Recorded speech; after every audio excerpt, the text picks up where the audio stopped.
What's going on, y'all? Welcome back to the GTD episode. My name is Cameron Selby, and we are going to be breaking down the Week 18 NFL DraftKings slate. A couple of huge things, important things to get into. On top of that, there's a couple other fun contests, a couple games on Saturday. I won't be breaking down content for that, but again, hop in Discord when we do our final lines. A couple weeks back, there was a Saturday-only slate that we ended up taking down. Almost had the entire millionaire to first line, and we always post any kind of specific contest that we end up playing there. The showdown on Sunday night, those won't be on this main slate, but it is a 13 gamer, and there are a little bit more factors going into this final week of the regular season. And there's a couple of additional factors we need to include other than the standard stuff, because there's a lot of teams resting. Some guys are being shut down for the year that are out of the playoffs already, dealing with injury. Some teams that are playoff teams that are pretty much locked where they are already resting starters, or they've already announced that they're resting starters, or they're pulling and announced another starting quarterback. So a lot of value is opened up. There's a lot of weird, it could be a bunch of sicko games. This, if you play a lot of lines, is the perfect week to play a bunch of lines. This isn't the type of week where you put all your funds into one line and you just cross your fingers and hope it works out, because there's so many directions things can go, so many high low, and I think ownership would be pretty spread out because of the fact that nobody really knows who to target other than studs up top and then figuring out that value down low. There's edges and ways we can get different and stuff like that. So I'm excited to break that all down. If you are new to the channel, we break down DFS content every single week. We're about to kick off some college content as well, breaking down some prospects. Emery did our first look of top 50 prospects after the regular season. If you guys want to check that out, that released a few weeks back. And then going forward, there's going to be more and more of that stuff looking into 2026. And then on top of that, we'll be doing playoff content for the smaller slates and stuff like that, which should hopefully be really, really exciting for a wide open NFL. So I'm excited to get into it. So I'd say let's kick it off. And again, everything that I say in this video, even though I did wait a couple days to record because of these very reasons, it is not the gospel. You have to keep in mind on those reports Sunday morning that come out, and if there's going to be snap counts limited, somebody like resting starters. Just as an example, New England and Denver are truly vying for the 1 seed. They both play at 3 o'clock, so they should be fine. But if there's other situations where, hey, going into that 3 o'clock game, you think you're good, and then you're locked into whatever spot you are, there could be some pivots needing to be made.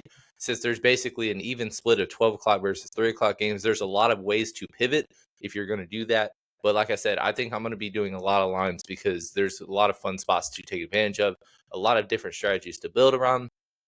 Before I even break down the top quarterbacks on this slate, I want to just kind of go through some of the list of names of expected starters at the very bottom.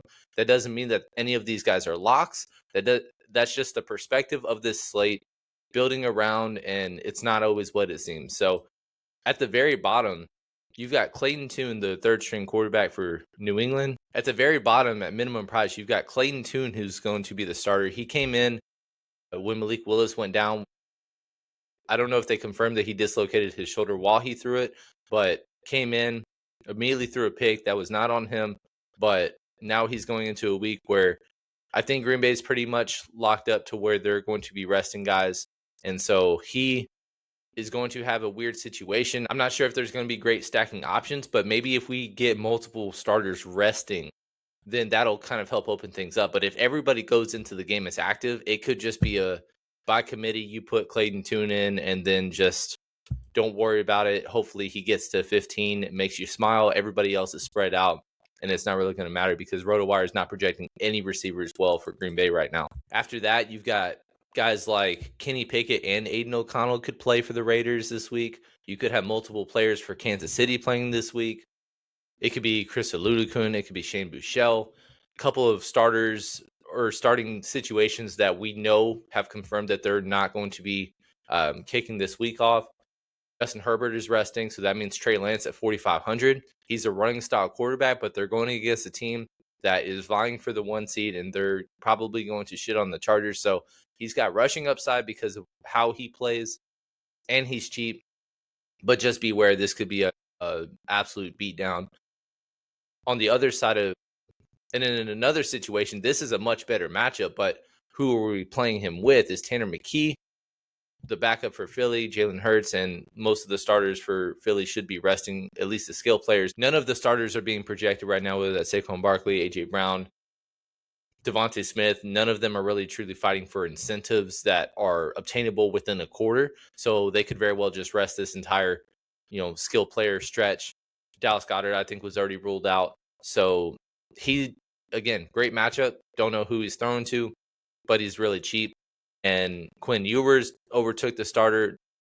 This is last week, upset the Tampa Bay Buccaneers, had a pretty solid score, and now the following week, 4,600. But it sounds like Miami players could be resting, even though they're out of the playoffs. But Jalen Waddle is questionable. It's a game time decision for Devon Achane, and we see multiple of his backups having decent projections on RotoWire right now. So that's a situation to monitor. But again, against New England, similar to what we said about Trey Lance, they're both $4,500, but New England's also vying for the 1 seed. So I expect an absolute beatdown in that game as well. Riley Leonard is going to start the final week of the season. Philip Rivers' experiment was fun, but that is just not what I wanted to see. I would have liked to see Riley Leonard get some of these runs with some decent defenses to kind of gain some momentum, because he came in as a backup and did fine and at least push the ball down the field a little bit. Now you're going against the Houston Texans, who are at home, number one defense in football right now. Nobody wants to play them, and so it's unfortunate, because I would be interested in him in a better situation, better defense. And then after that, another one. This one was expected, but Josh Allen going to not play as well. Mitch Trubisky is going to be starting at home. Again, have no idea how these Buffalo players are going to project out. It's already frustrating enough to stack them with Josh Allen. So add in the Mitch Trubisky, who's capable of putting up a decent fantasy score, but are you one to spend a 5K for a Shakir, or are you just going to unstack him and just hopefully he spreads it out like we've been saying all along? And then after that, we're pretty much getting into some of the starters that we're expecting. JJ McCarthy should be back this week. At least he's been full. He's been full in practice throughout the week so far, so it sounds like he's going to finish the year strong and be the home team against the Green Bay Packers, which Minnesota, if you want the perspective of Green Bay and how they're trying to win this game, Minnesota is a 7.5 point favorite. I know Minnesota is playing much better of late, but being a 7.5 point favorite against a playoff team just means that Green Bay is kind of punting on this. Minnesota is going to be riding away, finishing the year strong, at least because of the lack of ceiling of all these options. Like, we have some criminally underpriced guys based on their talent level, but that doesn't necessarily mean that it's a viable DFS strategy. But I'm just saying, $5,800 for Justin Jefferson is freaking crazy. Never would have thought in a million years he would be at that point, but he is. And even though he's not going to be projecting great, it's one of those low-owned things that I don't mind just throwing some darts and stuff like that if I'm playing a ton of lines. Nevertheless, though, let's get to some of the big dogs. Starting off with Drake May. Big day last week. The biggest thing was it was coming down to Joe Burrow versus Drake May versus Trevor Lawrence. And I had a feeling that Drake May was going to get pulled, and he was, but he happened to throw 5 touchdowns before that happened. Joe Burrow ends up getting pulled as well. He's only involved on 2 touchdowns, so he is outscored. Drake May was a $1 million winner for whoever had that optimal line. They're a big favorite, 11-point favorite at home. They're trying to lock up the 1 seed, plus it's a 3 o'clock game, so you like I like having leverage in the 3 o'clock games later instead of just putting all my eggs in the 12 o'clock basket. $7,100 is very, very cheap. The one stud receiver, and I'm going to flip over for a second, that was obtainable for any kind of incentives. I was going to do a segment on incentives, but there's not really a ton of hey, really solid day, like an 80 percentile ceiling game can get you these incentives, so they've got a strong floor. Stephon Diggs is truly the only guy that still has something of that nature. So right now, he's sitting at 970 yards. He's sitting at 82 receptions. If he gets to 90 receptions, that's a $500,000 bonus. If he gets to 1,000, which is 30 yards away, he gets another 500,000. If he gets to 1,100, which is 130 yards away, he has another $500,000. So up to $1.5 million can be made if he has minimum 8 catches, 130 yards. So him being $6,300. Last week, Mac Jones went to IR. Demario Douglas ended up playing, but just was not a crazy big factor. Kyle Williams played more snaps, but he was not involved in any of the touchdowns. Kayshon Boutte was out, and Stephon Diggs in a half had 6 for 101 and a touchdown and had a really, really strong day. And he was mid-price. So going in this week, I think a lot of people are going to be talking up Stephon Diggs. I know he's going through some legal stuff. I don't expect him to play the entire game, but just know that he has stuff to play for. There's some guys that are like touchdown incentives, or like I'm not playing Hollywood Brown just because he can get an extra so-and-so for another touchdown. That said, though, he's going to be probably 1% owned. So, to each of their own if you wanted to go that route. But going back to the rest of the quarterback breakdown, Matthew Stafford, MVP conversation. You've got the guy that's having the solid opportunity and volume. He had his worst game of the season last year. He had his worst game of the season last week against Atlanta on Monday Night Football. Seemed like the Rams came out of focus and they just tried to rally in the end and came up short. But I still expect a really solid day because right now they can't win the 1 seed. They're going to have to be the 5 or the 6. But there's a big difference going to play the NFC South champion, whether that's Tampa Bay or Carolina, versus having to go to Philly. So that's, even though I would probably pick them outright over either team, there's one of those, like, there's a significant difference between one or the other, and I think they would side with one over that other. And so I think usually the Rams are some of the first teams to rest their starters in the final week, but because they have that big decision looming, that's why I expect him to play well, play at home, really solid day.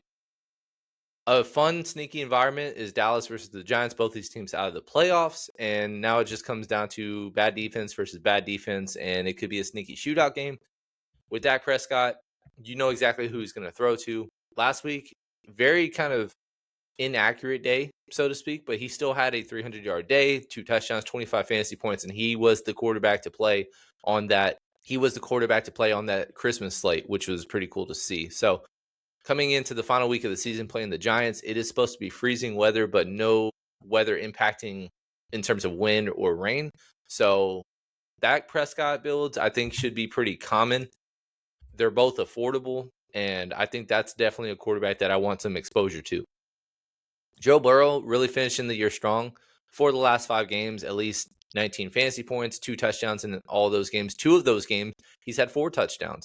Really, the only dud he had was actually Baltimore, that was a very ironically bad game. Didn't expect that. But going against Cleveland, both teams have nothing to play for.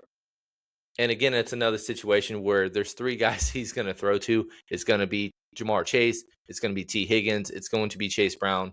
Chase Brown, big decision last week where I just made the decision to single stack Joe Burrow with Jamar Chase. Well, lo and behold, the only touchdowns he threw were to Jamar Chase, which that was cool.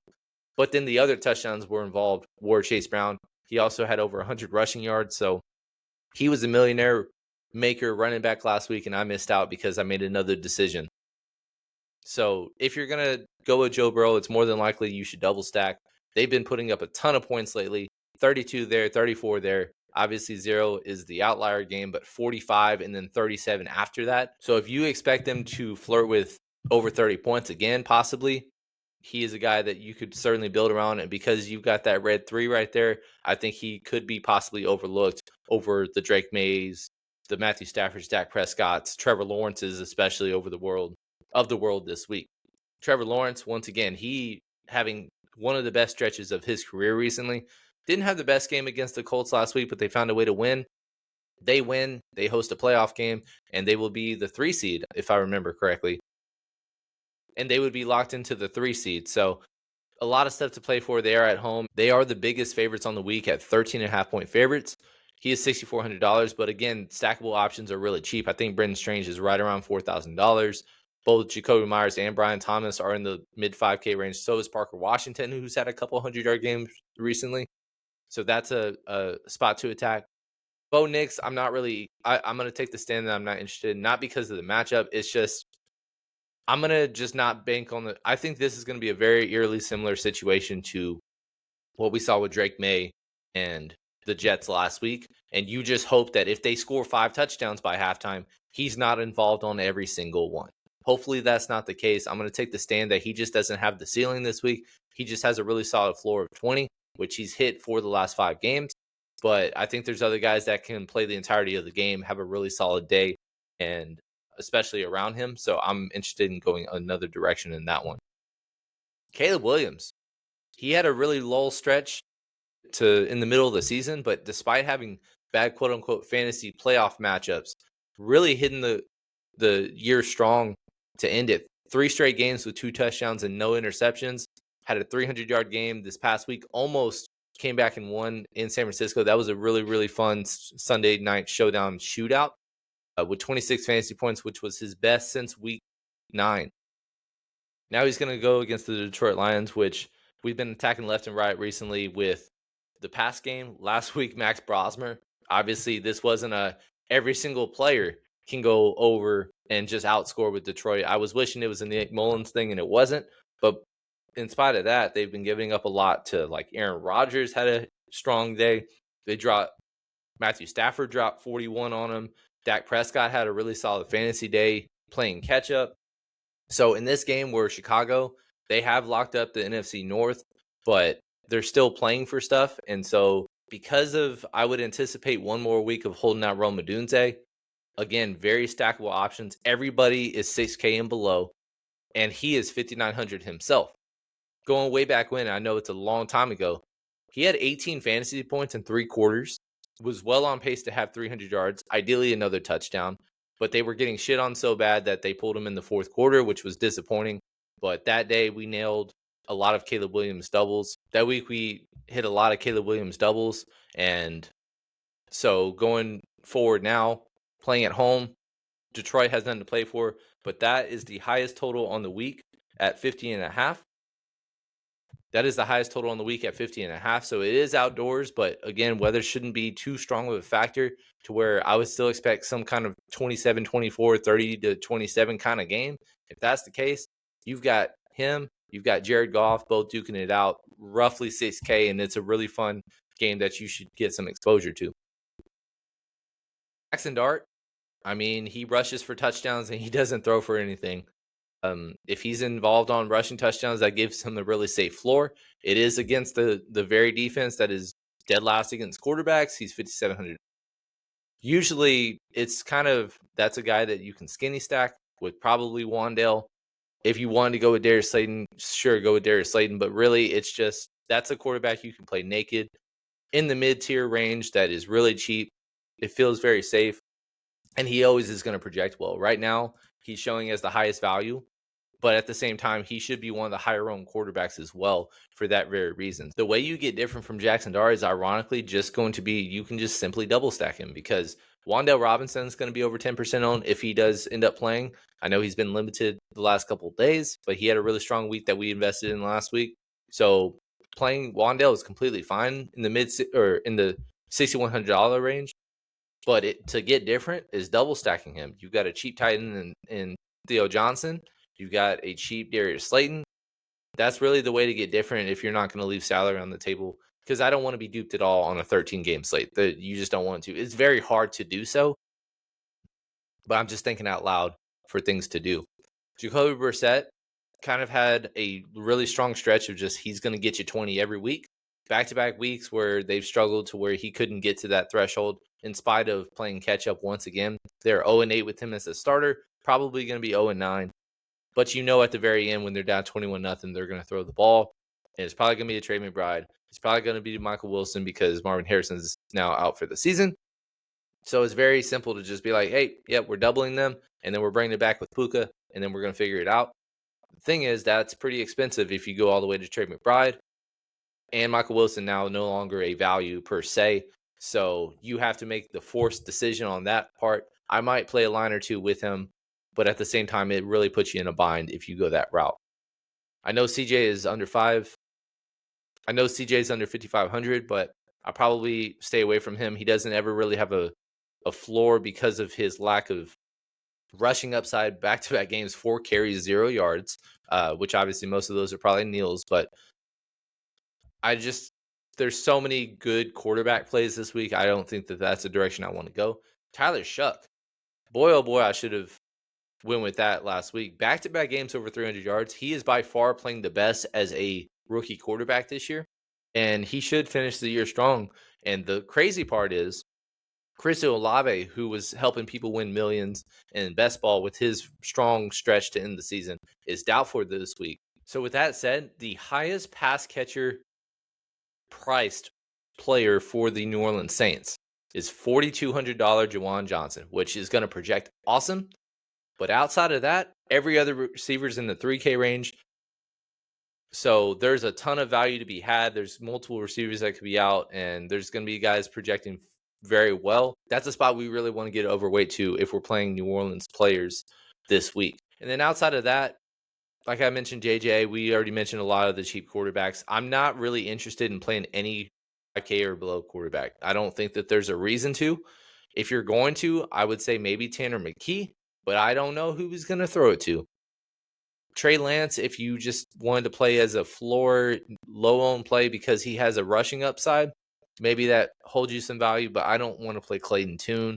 I don't want to play Kenny Pickett. Probably. I didn't even mention him, but Geno Smith's doubtful.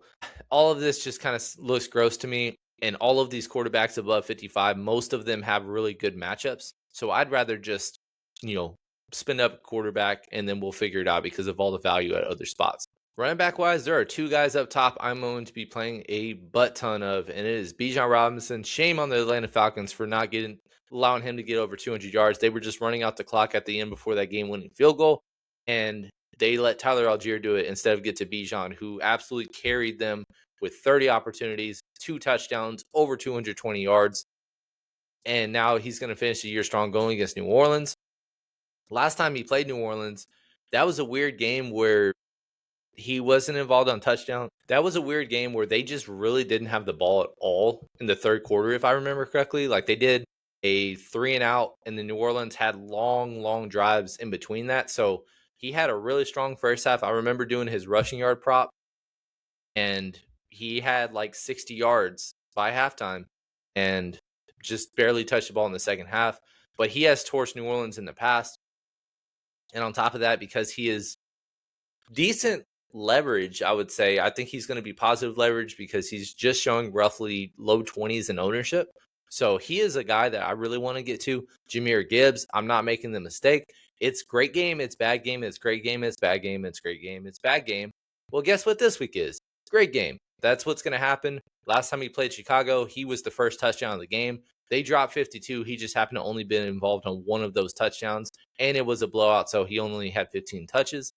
I expect them to finish the year strong by just riding him into the ground, and hopefully that's a really strong day. He's going to project very well. Might be the highest owned running back on the slate, but I don't care. I want some exposure to him because that is a very, very fun game environment. James Cook is a tricky one because of the fact that Josh Allen is resting. I would expect them, especially if they're going to play from ahead, possibly, to not just give him those 30 touches. It's not like he's projecting crazy right now. He's only about 16.5 as a projection at home versus the Jets, which the last time he played the Jets, 130 yards, 2 touchdowns, had a 29 fantasy point day. So the fact that he's not projecting well, according to Roto, makes me think that they're expecting him to either be limited or somebody else take over, and it's not going to be an entire workload. That said, he can get there in a half, but just beware if you're going to be investing up to him, because if you do that, then that means at the very least one of these two or both of those will not be in your lineup, and I just prefer the other two because I know that they will more than likely have the entire game to just get busy. I mentioned Chase Brown having a really strong day last week, $3,400. Looks like he just missed the game due to an illness, but 5 touchdowns the last 2 weeks, 32.9 and then 32.1 respectively. He's finishing the year strong. He's going against the Browns at home, touchdown favorite, $7,600. I think because of the name, and you don't think of him as the ceiling play, he's just in the next tier after the guys we just mentioned. But that doesn't mean he can't still go off. $7,600 against the Cleveland Browns. Cleveland's not the best matchup, and it should be a positive game script. He's a 5-box running back. That said, the last time he played him, which was way back in week 1, 2 yards a carry. He salvaged with a touchdown. it's a season high in terms of price, but it could be an easy spot to get overweight too, because he looks like he's less than 8% ownership as of right now. And then now there's a lot of running backs to kind of bring up. You see all these Q tags. I skipped over Devon Achane. I mentioned he's a true game time discussion, but and with Devon Achane, true game time decision. He didn't practice today. They have nothing to play for. They're 2-touchdown underdog. I have no interest in him. However, if he is out, both of his running backs, whether that's Jalen Wright at $4,200 or Ollie Gordon at minimum price, are very intriguing as, salary savers. It's not a good matchup, but somebody's got to touch the ball. And so those are interesting situations to kind of go about. He's not projecting at all right now. Tank Bigsby is the guy that's really getting most of the love. So he being $5,300, Tank Bigsby at 54 is actually projecting around 11. That's not like a great value, but it's a great matchup. And if everybody is out, somebody's got to touch the ball, and it might as well be Tank Bigsby, who has had multiple 100-yard, multi-touchdown games in the past before as a Jaguar. So I don't know why they wouldn't just give him most of the workload. So that's a decent spot, but just know Saquon will more than likely either be limited or out. ETN's going to have a full workload. Bashal Tuden likely to remain out. And so he had a tough day last week with just 11 fantasy points, but had 20 opportunities, had 92 yards. He just wasn't involved on a touchdown. And the Colts were really fighting for their lives and putting up a fight. So decent price. He's kind of by himself because if Saquon's not playing, RJ Harvey, I'm too scared to play. And then all these Q tags, he's kind of in an island of himself. So in that regard, he could be either overowned or overlooked. I think it's going to be a thing where I'm looking and waiting and seeing on how his ownership reflects right now. He's about 10.5. That feels light, but at the same time, I wouldn't be surprised if no one really wants to get to him because they're playing the Titans. Because they're playing the Titans and the Titans don't want to win this game. After that, Q tags galore. I expect Kyron, if he wants to play. Blake Corum also has been limited. Omarion Hampton didn't practice today. He also didn't practice. He didn't practice each of the previous 2 days. Don't have a report on today, but it is the worst matchup. On top of that, he's not even projecting on RotoWire right now. So I expect him to be out. I expect Josh Allen. I expect Josh Jacobs to be out. Javonte Williams DNP'd. He left the game on Christmas due to a shoulder and neck injury. That really bummed me out. But at the same time, both he and Malik Davis are not projecting right now. So Dallas has no ability. Dallas has no running backs. Phil Maffa's on IR. Miles Sanders is on IR. Malik Davis, if he's not practicing and playing, which he would be a smash to me if he was healthy and playing, because I would think they would just run him into the ground this week in a good matchup.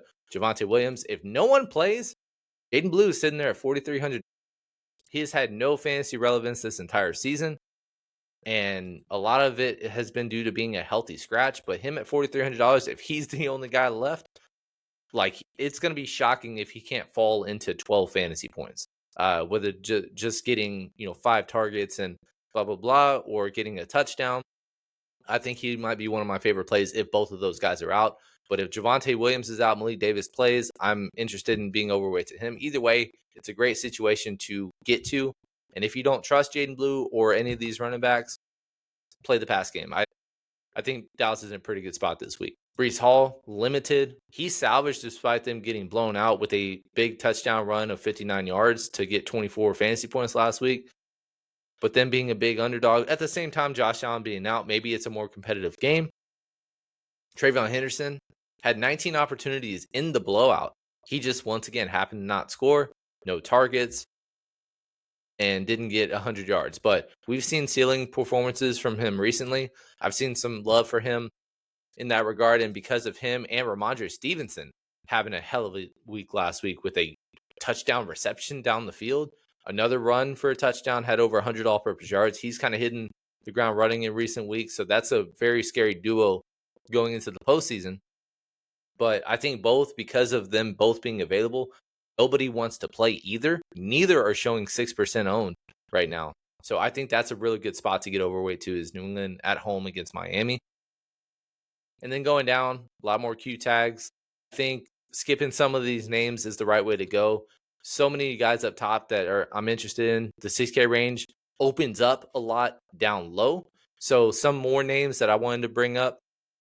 I mentioned Tank Bigsby. Tyrone Tracy, I guess, is okay, but I'm not really interested in him. Guy I want to talk about is Dylan Sampson. Quinshon Judkins hurt himself in Week 16, out for the year. Dylan Sampson was questionable all week, lowest total game on the week, wasn't the best of the weather anyways, and not the best matchup. Despite being questionable all week, he still had 14 opportunities. He just very, very inefficient, 14 for 27. That said, the rest of and then on the other side of things, and then in terms of the other guys in the backfield, Rocket Sanders, had 10 opportunities. You had Travion Williams get there for a couple touches. He was basically it was a 3-guy committee, but I think Dylan Sampson, because of the matchup and what have you, couldn't really get the ground running, returning after 2-game absence. They're the best matchup for running backs, and I think I'm interested in getting some Cincinnati players in my line. So easy skinny to be involved in that game. I know it's gross. It could be a sicko game. Cincinnati could just shit on him again. But Dylan Sampson, I really like his $5,300. I don't know how many people are going to play him, but if he is roughly 5% owned, that's somebody I might be like vex the field to, because I really believe in the matchup, and he, to me, is the most talented by far of the remaining guys in that backfield. Harold Fannin is likely going to be out. David Njoku is likely going to be out. Just more or less bodies. He's a PPR-friendly back as well. That's noted because he caught Shedeur Sanders' first touchdown, just caught a screen pass and took it to the house. So I like him a lot this week. And I did misspeak. Bashal Tuten not listed on the injury report this week. That doesn't mean that Travis Etienne is not playable, but just wanted to correct that mistake I did make. Audric Estime. Screw New Orleans for giving Taysom Hill a swan song performance. I had a lot of shares of him in Week 16, and despite playing 58% of the snaps compared to Evan Hull's 21, only had 5 carries, 4 targets, 9 opportunities in a good matchup, and it was just very depressing. But then last week, they really were like, you're the guy. So Taysom Hill comes in and only plays 7 snaps last week, and Audric Estime has most of the workload. So 76% of the snaps, by far a season best for him, and does pretty efficient work. Nearly has 100 yards, has a touchdown, 16.8 fantasy points. Them being on the road against Atlanta, I don't know how many people are really going to flock to him, but because of the fact that we're like, this is going to be a guy, I think he might be decently owned because of the most recent game he just had. But that doesn't mean that he can't be a very, very solid play for you this week. And then after that, you're just kind of going to wait to see. You're going to have to wait and see what goes on with these guys. A notable name that's really, really cheap, not the best matchup, but Jarrett Patterson. Obviously, it's not exciting to look at, but Kamani Vidal and Omar Hampton likely to either be limited or out in this game. And so he's the only guy that they got left that will get any kind of workload. $4,100. It's the worst matchup, but at the same time, he could just inherit a decent score. I wanted to mention Brashard Smith. He's not going to project at all, but why not give him some run in a game? Why not give him some run in the game that doesn't mean anything and play Isaiah Pacheco and Kareem Hunt instead? That doesn't make sense to me. He caught his first touchdown of his career last week, had no carries though, and no one is going to play him because he had no carries. But I'm just mentioning because he's $4,200. It's a decent matchup. It's the sicko game of the week, but I don't mind it one bit because all it takes is one lineup to be overweight too. I mentioned Jordan Blue earlier, have interest in him if both of the guys above him are out. Outside of that, maybe if there's limitations to Emmanuel Wilson, Chris Brooks could make some sense. He's projecting actually more fantasy points than Wilson, but Wilson has a decent projection. So that could be somebody for cheap to play. Otherwise, just kind of stick with the names you know, but there's a lot of running backs that I think are good spots in every single tier of pricing this week. Receivers, I'm going to kind of go through because it's pretty self-explanatory. Spend up for guys up top. Jamar Chase, one of the best receivers in football, broke his touchdown streak last week, had 2 touchdowns. Unfortunately, didn't hit his 100-yard bonus. For the last 5 games, at least 20 fantasy points. And at $8,500, even though it's a tough matchup, that doesn't mean he can't really go off. That said, last time he did play Cleveland, that was a really, really rough start to the season for him. And he has had some of those games in the past before because Denzel Ward and Cleveland have gotten the better of this past game. More so Joe Burrow struggling than Jamar Chase having drop issues or anything of that nature. Puka Nacua having an okay day. That's probably a below average day based on his pricing. But at the same time, one of the best receivers in football. Last time he did play Arizona, 38.7 fantasy points, 7 of 11 targets for 167 and 2 scores. Man, it's going to be really hard to get to. You're going to have to spend a pretty penny for him, but I'm actually shocked that he's not that highly owned. I thought he would be some chalky play because the Rams are fighting for stuff and Arizona likes to kind of stay in games, and Arizona can put up numbers to possibly stay in games. I'm surprised that he doesn't have ownership similar to a Jahmyr Gibbs or a Bijan Robinson right now. So if he's less than 15% owned and we know Devontae Adams is likely out again, I don't mind one bit getting to him at $9,000. I mentioned Chris Olave being doubtful, likely out. Amon-Ra St. Brown, it's a good matchup. Last time he did play Chicago in that week 2 game, he had 42 fantasy points, had a hat trick in terms of touchdowns. His best fantasy performance of the season. I know he's been limited by an ankle recently, but it sounds like he's going to play. I expect Detroit to finish the year strong. I'm not saying to win the game outright, but I expect them to put up points and not fold in this game. That is not their MO. And it's very disappointing that they're missed in the postseason, but this should be a fireworks performance from both sides of this game. I think mixing, matching, or playing Dallas receivers is the way to go. Once again, even if you don't have excitement in Jaden Blue, or I would say that Javonte Williams is likely not going to play. If you don't want to play the run game, just play this receiver game. And on top of that, there's some Jake Ferguson limitations that he left the game also on Christmas Day due to injury. So I think elevated opportunity. I'm really interested in this Dallas offense. I can't pick in the dog in the fight every week because George Pickens had a stretch of games of being a bum. George Pickens had recent games that he wasn't having the strongest performances, but then he has this big one in week 16, whereas CeeDee Lamb just has an okay day. Last week, he actually outperformed CeeDee Lamb.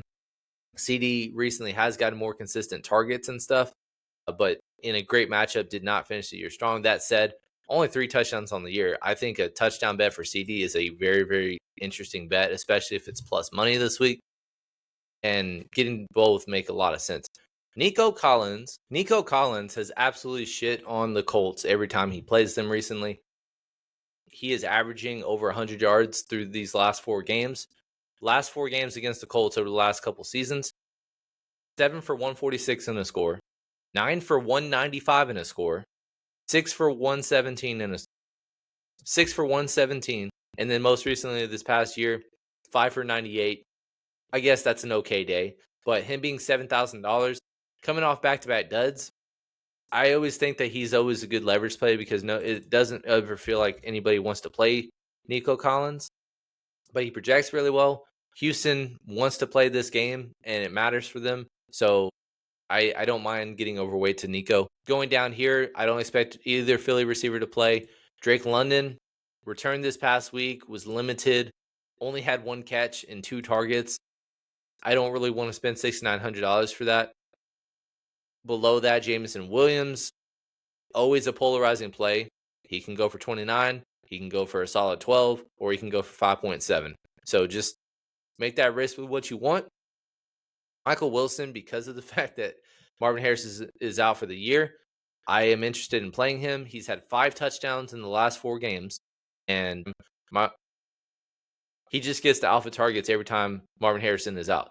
He is under 10% owned for some reason. I am going to be very overweight to Michael Wilson this week. He's got 12 target upside. He's got 150-yard upside. He's got touchdown upside. All of that and a bag of chips. He's only $6,600. They're going to be playing from behind.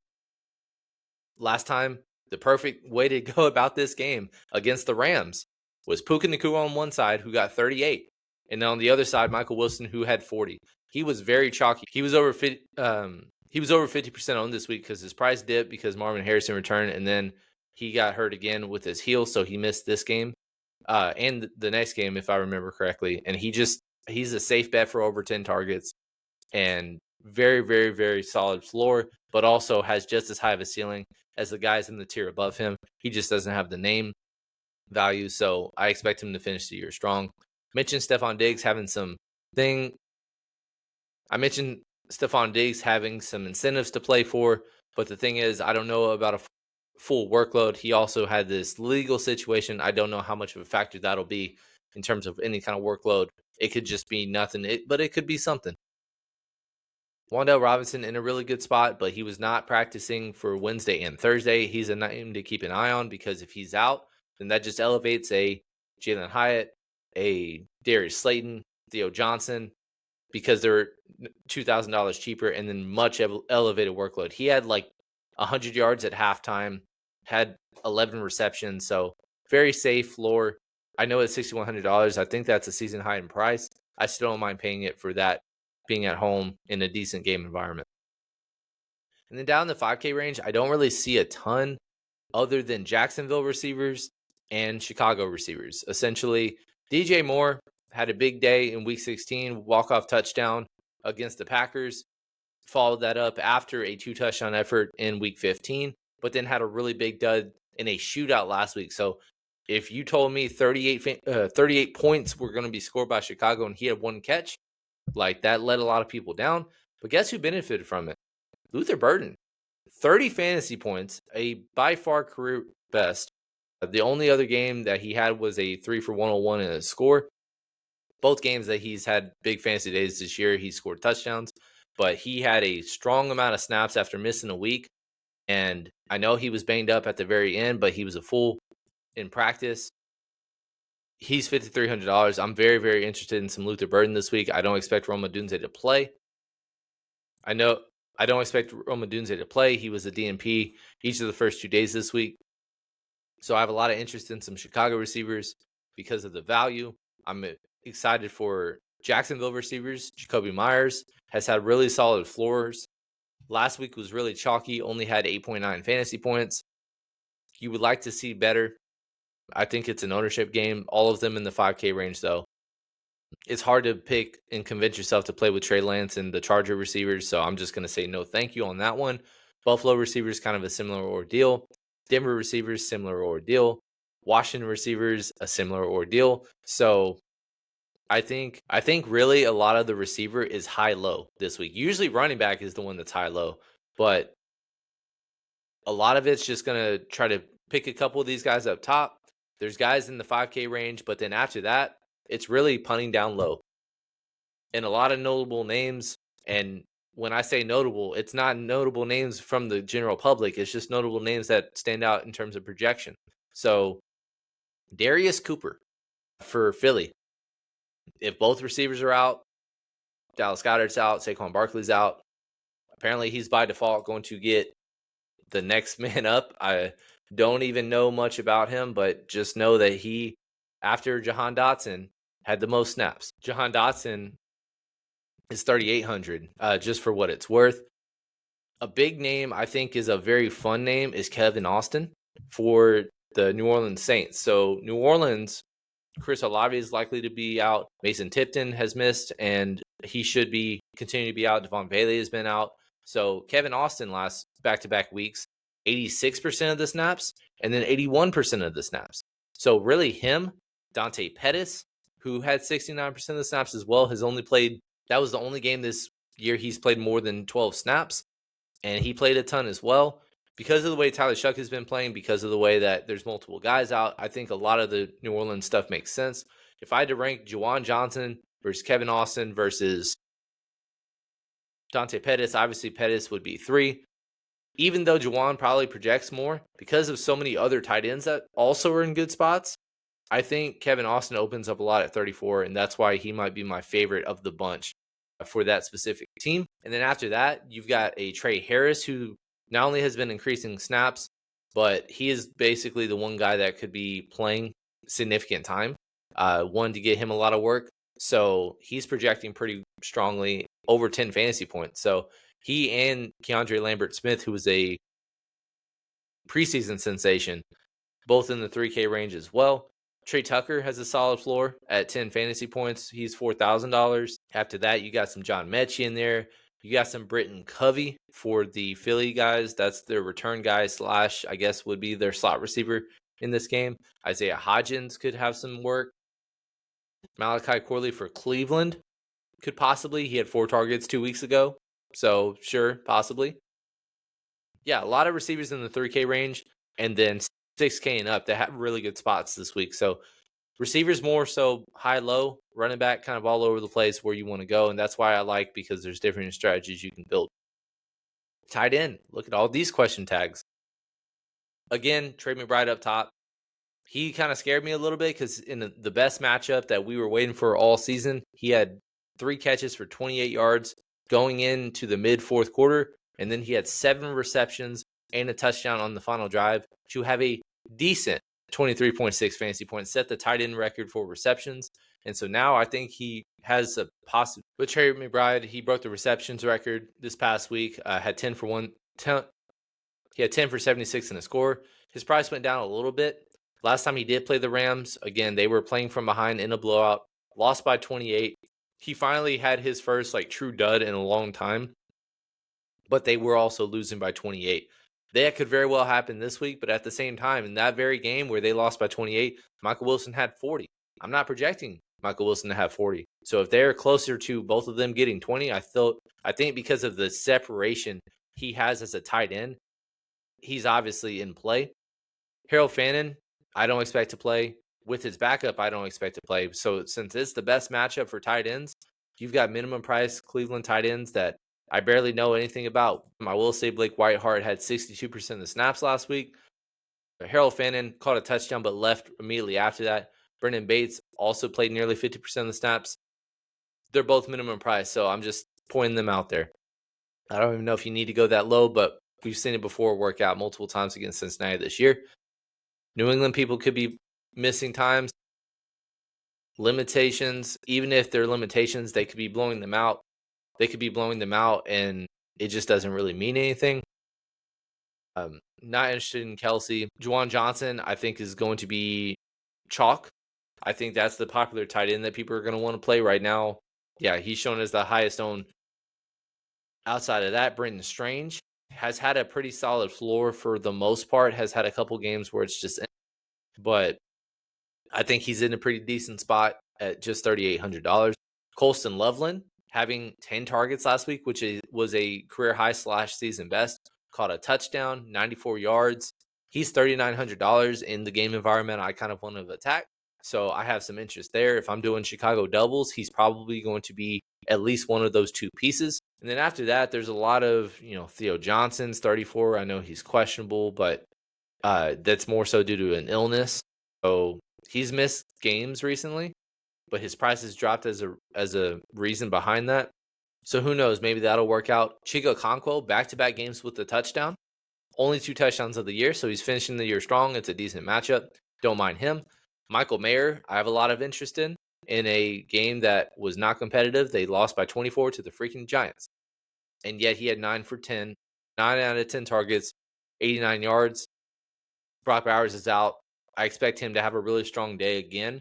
That said, last time he did play Kansas City, for what it's worth. Last time, this was a very, very different setup and environment, but they played the Chiefs without Brock Bowers. He was the same exact price. They got shut out 31-0, caught 1 pass for 10 yards. This week, I think, should be very different. I'm much interested in keeping just running with the well there. But the thing is, because of all the tight end value, it's not like he has crazy ownership right now, roughly about 5 to 6%. So I think he's got a pretty solid floor. And then there's a bunch of tight ends down here as well. If Jake Ferguson were to miss, Luke Schoonmaker has had good fill-in time before. So him being sub 3K, having a 10-point possibility intrigues me. And then other than that, all these are just kind of sprinkle tight ends. I think tight ends very much a sprinkle. I want some Trey McBride because he's such a separator. He's projecting more than 5 fantasy points higher than the next best tight end. And because his ownership's not that crazy, I think I want some shares and approaches of that specific build. But otherwise, I'm mixing and matching. I like some Juwan Johnson. Just know he's going to be popular. I love some Colston Loveland. I love some Michael Mayer. And even though there's some value at receiver, if you just want the security and you want a double tight end, I think it's a decent week to do that as well. All right, so let's kick it off. Let's do some builds. I know there was a lot to break down and talk to. I always like to kick it off with the defense. And so we are going to start off. Let's look at the bottom because there's a lot of guys, a lot of gross down low, but at the same time, values opened up because we don't know about the quarterback situation. So the Colts have been decent at defense throughout the year. They just haven't really created a ton of turnovers.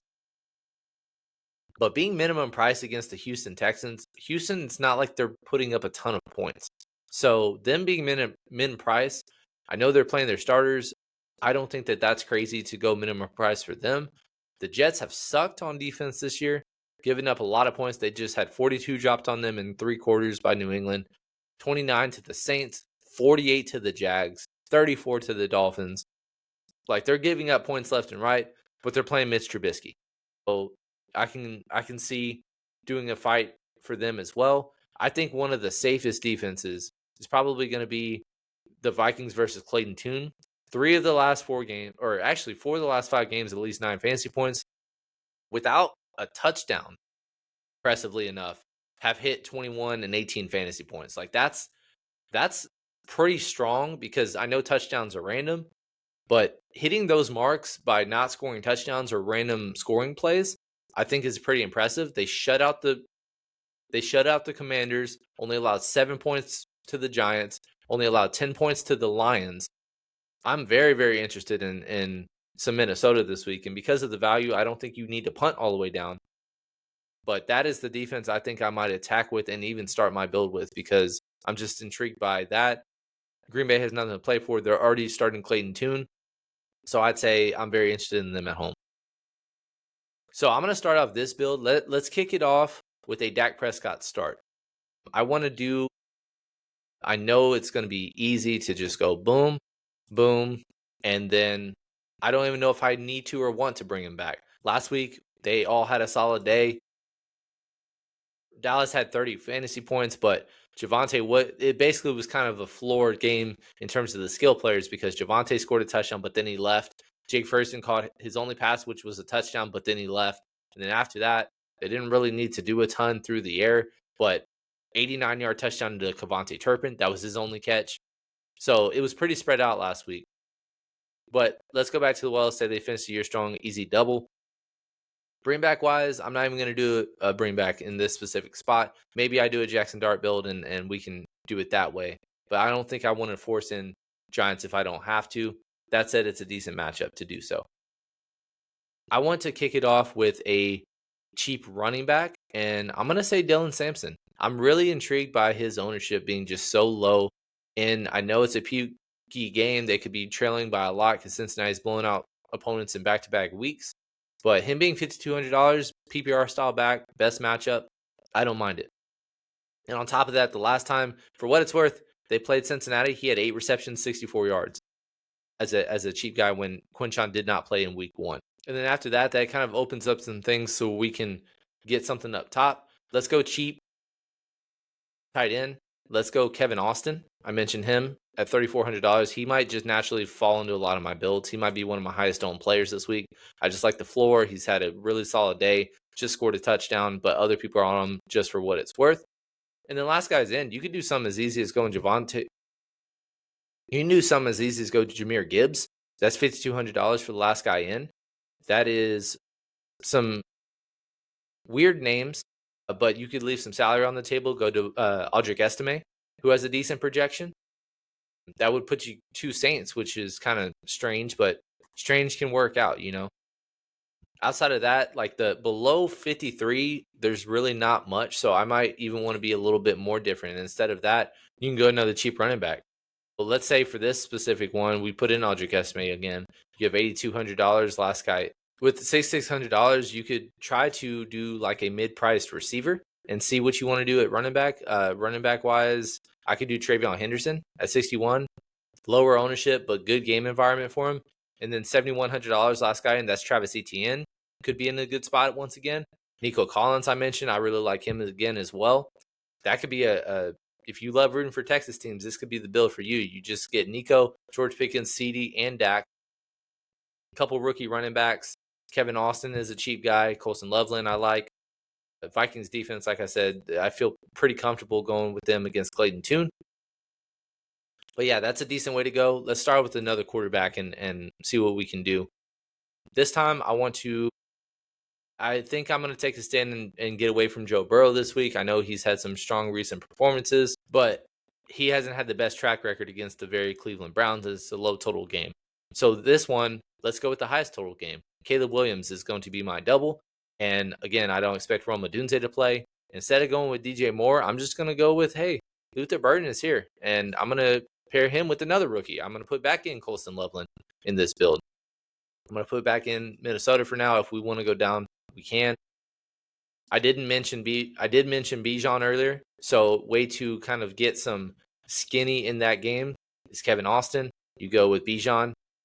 After that, you got $6,600 per, which is a pretty decent amount. I like a lot of these receivers in this range. Let's put Michael Wilson in there. Let's put Jahmyr Gibbs as the bring back for this specific game. Once again, we're back to 5,200, but that could be Dylan Sampson. That could be Dylan Sampson again. But for this specific one, let's go down a defense and we'll try to spend up a little more since there's a little bit more options. A little bit more options in the 6K range as well. Say you believed and you wanted to truly punt one of these defenses. All you need is 5 to get up to what you really want. So you could get a Wandale, you can get a Travion Henderson, a Breece Hall to correlate a little bit with the Jets, like this theory.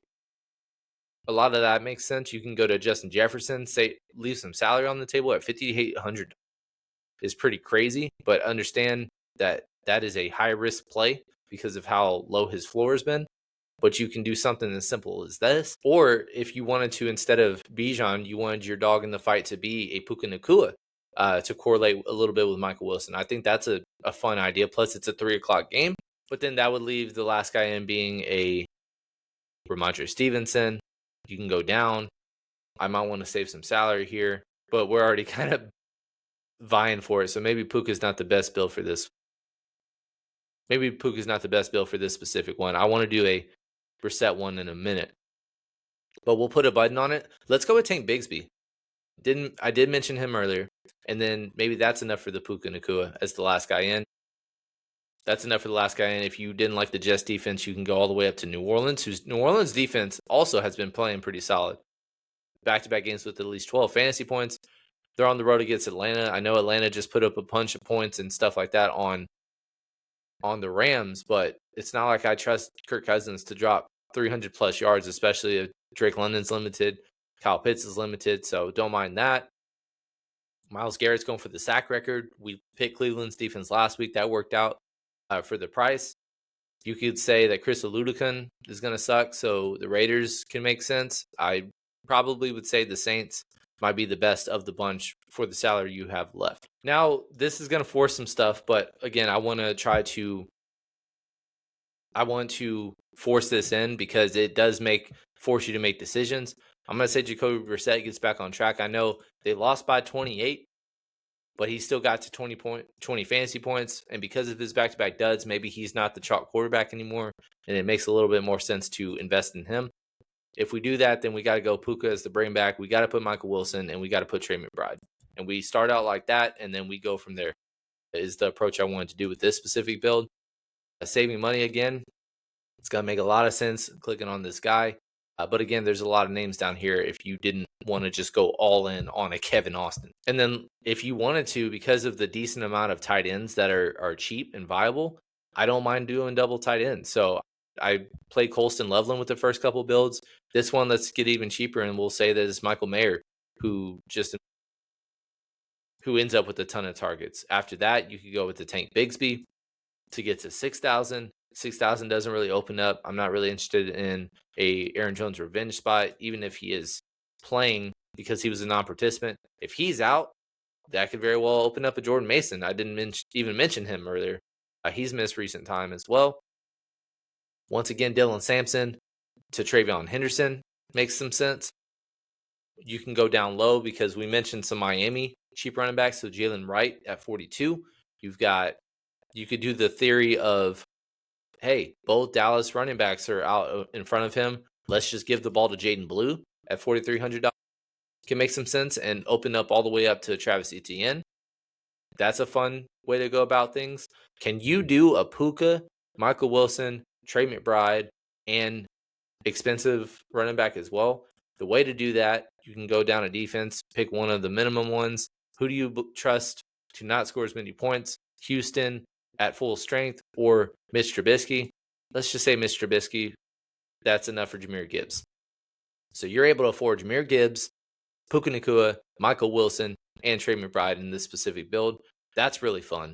And if you wanted to try to, and because of the limitations, it's not like you can really do anything. I'd like to get up to a Colson Loveland to correlate with some Jahmyr, but I don't think you really can. You can't really get to a Bijan in this build.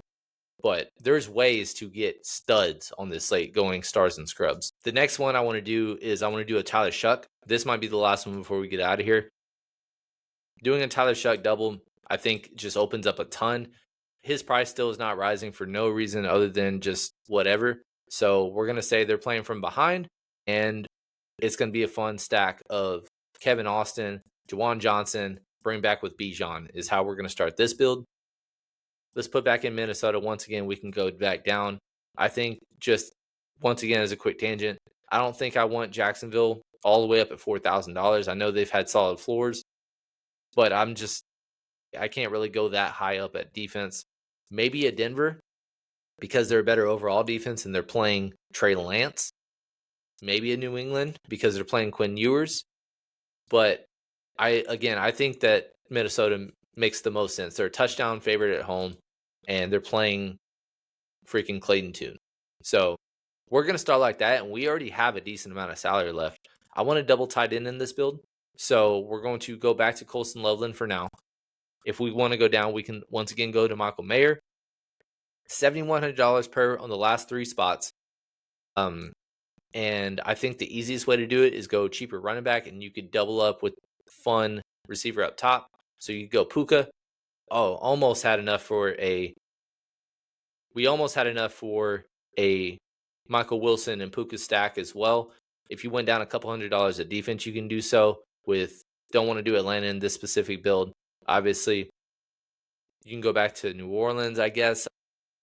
I'd rather just probably do that and then save some money and do another cheap receiver, cheap tight end. In this specific time, I'm going to just put back in a Michael Mayer for the time being, but you can do that. That makes some fun and sense. If you didn't want to stack that Rams and Cardinals game, then go back to Minnesota. Just as an example, you can afford whatever you want. Put CD back in there. $8,500 last guy in, that's Jamar Chase. Or you can go up at running back and go with a Jahmyr Gibbs. You double up at running back, and you could skinny, even with CD Lamb, you could still put in Michael Wilson. So you got Michael Wilson, CD Lamb, Jahmyr Gibbs, and Bijan Robinson. That's really fun. If you wanted to even it out a little bit, maybe you can go down a couple hundred at running back to I don't really want to play JT. Go back to an ETN, $7,500 last guy in, put in Nico Collins. Or I have an idea. That's a really fun, another stars and scrubs build, is you could go all the way down. You can go all the way up to Puka. Actually, this might not work. You go into Puka. No, we can't do that. I was going to try to do Bijan, Puka Nacua, and Jahmyr Gibbs. You can probably do it in some way, shape, or form, but not in this specific build, which is tough. Let's say instead of Michael Mayer, right, because there's a lot of cheap receivers for fun, put in a name that's down here that could inherit a lot of opportunity and have a safe floor. Trey Harris can make some sense. Then you go last guy in, double stack tight end, Trey McBride, cheap running back. There's a bunch down the low 5K range you can do. But doing a Puka, Trey McBride, and Bijan Robinson, getting three studs like that, I think can be a whole lot of fun to do. But either way, the premise is just you can build however the hell you want. You could afford whatever you want, whatever strategy you want. There's a lot of fun stacks. There's a lot of fun names to click on. And that's why I'm so excited to play this week. And like I said, manage your bankroll. Don't just go all in on one line. I don't think that's the week to do that. Save that for the playoffs when, hey, there's 7 games or 6 games and we're going to figure it out. But that's all. But that's all I got for today, guys. We appreciate you tuning in. Once again, Happy New Year from GTD to you guys. Hopefully we have a banger of a 2026. And we're going to start it off strong with a really, really fun DraftKings slate this week.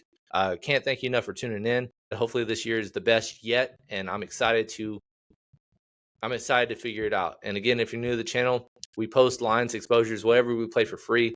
This isn't something we're asking any kind of donations or money for. We have nothing other than just vibes, fun times, and we just want to talk football with you guys because we're very passionate about this stuff. So can't thank you enough if you tune in this far, and I'm excited to see what this week holds of us. So until then, we will see you guys on the next one.